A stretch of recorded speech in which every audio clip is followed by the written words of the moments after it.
अत्यंत संतापजनक असा हा प्रकार आहे। सकाळी घडलेली पहाटे समोर आलेली ही घटना आणि त्यानंतर या निमित्ताने स्वारगेट परिसरात कशी आनागोंदी आहे, काय गैरप्रकार सुरू आहेत असा संशय घ्यायला जागा निर्माण करणारी ही सगळी दृश्य, या सगळ्या आढळलेल्या वस्तू, अत्यंत गंभीर आणि संतापजनक अशी परिस्थिती पुण्यातल्या स्वारगेट बस स्थानक परिसरामध्ये समोर येते।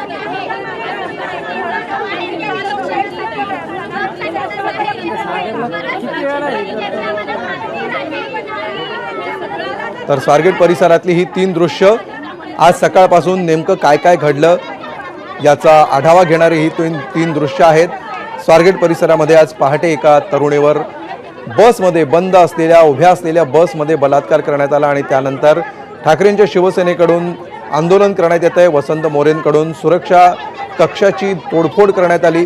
या ठिकाणी सुरक्षाच नाही तर सुरक्षा कक्षाची गरजच काय असा सवाल विचारत त्यांनी आपला संताप व्यक्त केलेला आहे आणि या ठिकाणी त्यांनी तोडफोड केलेली आहे। मोठं आंदोलन ठाकरेंच्या शिवसेनेकडून केलं जात आहे। दुसरी महत्त्वाची जी बाब जी मधल्या दृश्यांमध्ये आपण पाहतो आहोत की ज्या पार्क केलेल्या बस आहेत, ज्या मोडकळीला आलेल्या बस आहेत, या बसचा नेमका उपयोग कशासाठी केला जातोय असा सवाल उपस्थित करणारी ही दृश्य आहेत।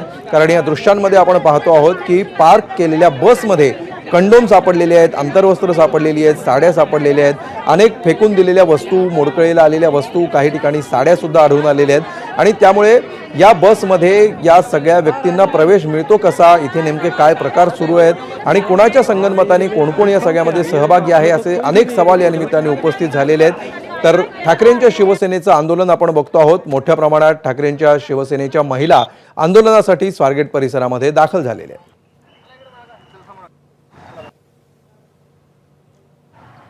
पुण्यातील स्वारगेट बस स्थानकावर 26 वर्षीय तरुणीवर बलात्कार झाला आणि ज्या शिवशाही बसमध्ये बलात्कार झाला ती शिवशाही बसला बंद होती आणि तिला दरवाजा वगैरे नव्हता असं समोर आलं होतं। मात्र त्यानंतर या स्वारगेट परिसरात असे अनेक पडीक बसेस आहे आणि या बसेसचं जर चित्र बघितलं तर हे महाराष्ट्राला हादरवणारे चित्र आहे। ज्या बसमध्ये मी जाते त्या बसमध्ये अत्यंत घाणेरडा प्रकार, घृणास्पद प्रकार सुरू असल्याचं या व्हिज्युअल्स मधनच आपल्याला दिसतंय।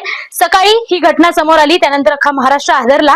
मात्र त्यानंतर आता ही दुसरी शिवशाही बस आहे जी स्वारगेटच्या या पार्किंग मध्ये लावण्यात आली आहे। जाळं आहे या सगळीकडे, मात्र या बसमधली अवस्था सगळ्या महाराष्ट्राचे डोळे खोलणारी आहे। मी जर आज जाऊन तुम्हाला या सगळ्या बसची परिस्थिती दाखवली तर या बसमध्ये अनेकांचे कपडे पडलेले आहेत, अनेक साड्या आहेत, त्यामुळे रात्रीच्या वेळी असू देत किंवा दिवसाच्या वेळी या बसमध्ये कोणते कोणते प्रकार चालू असतील याचा अंदाज या बसच्या या सगळ्या व्हिज्युअल्स मधनं आपण घेऊच शकतो। एकीकडे ब्लँकेट्स आहेत, शर्ट आहेत, साडी आहेत, अनेकांचे अंतर्वस्त्र या ठिकाणी पडलेले दिसत आहे। त्यामुळे रात्रीच्या वेळी हे बस स्थानक किंवा बस स्थानकाचा परिसर हा सुरक्षित आहे का हा प्रश्न जरी असला तरीही या बसेस ज्या लावल्या आहेत त्या पार्किंग असलेल्या बसेसमध्ये हा सगळा प्रकार सुरूच असतो हे या सगळ्या चित्रातनं पुन्हा एकदा समोर येतोय। खरं तर एकीकडे साड्या पडल्या आहेत, दुसरीकडे वाईट प्रकार घडत असल्याचं समोर देखील आले आहे। बलात्काराची घटना समोर आली आहे, त्यामुळे या बसेस सुरक्षित आहे का हा जर मुद्दा असला तरीही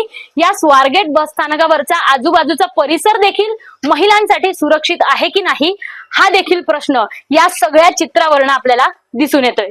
शिवानी पांढरे, एबीपी माझा, पुणे। एबीपी माझा, उघडा डोळे बघा नीट।